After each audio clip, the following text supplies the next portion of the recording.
to be like Tabitha. Then Peter arose and went with them, and when he had come, they brought him to the upper room, and all the windows stood by him weeping, showing the tunics and garments which Dorcas had made while she was with them. Acts 9, verse 39.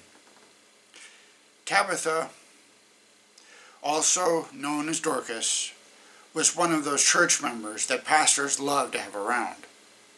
Her contributions to the congregation and the larger community were such that her death was practically considered a showstopper. It was enough of an emergency that messengers were sent to Peter to beg him to come as quickly as possible. When the apostle arrived, the death chamber had become a showcase of her considerable talents and contributions. Almost every congregation has one. That person who always says yes. If there is work scheduled for early in the morning, he or she will arrive first and will likely be the person who organized it. The lawn is mowed. The sanctuary is cleaned during the week. And when nobody else will volunteer to lead a project, the local Tabitha will always step up.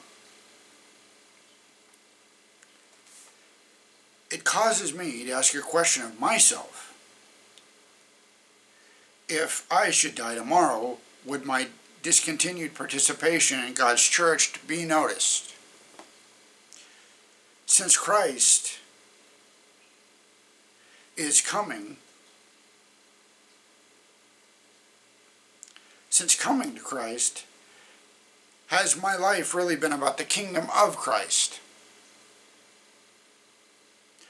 Or has it more or less remained about me? Do I live for the advancement of the gospel or the advancement of my own ambitions? With Tabitha, there was little question she lived for Jesus. There's a second question the story raises. Why does the burden of church work always seem to fall on one or two people?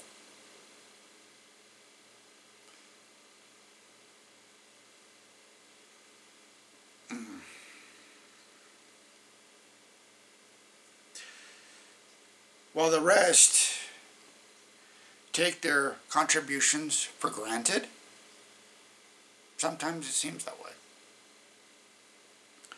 How do we allow a handful of people to pick up so much responsibility that we are at a loss when they are no longer there?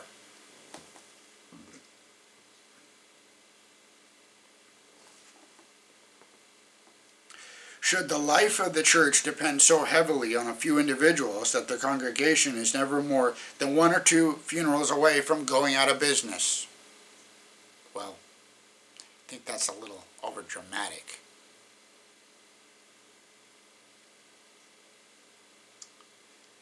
Because of districts and conferences and the conference office. But point taken.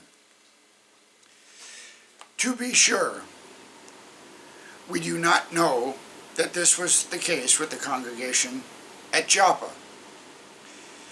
It may just be the case that the whole church was very active, and Tabitha happened to be one who was extraordinarily gifted. But imagine what might happen if we all resolved to be like Tabitha. It could just be that once again Christians would be known as the people who turn the world upside down.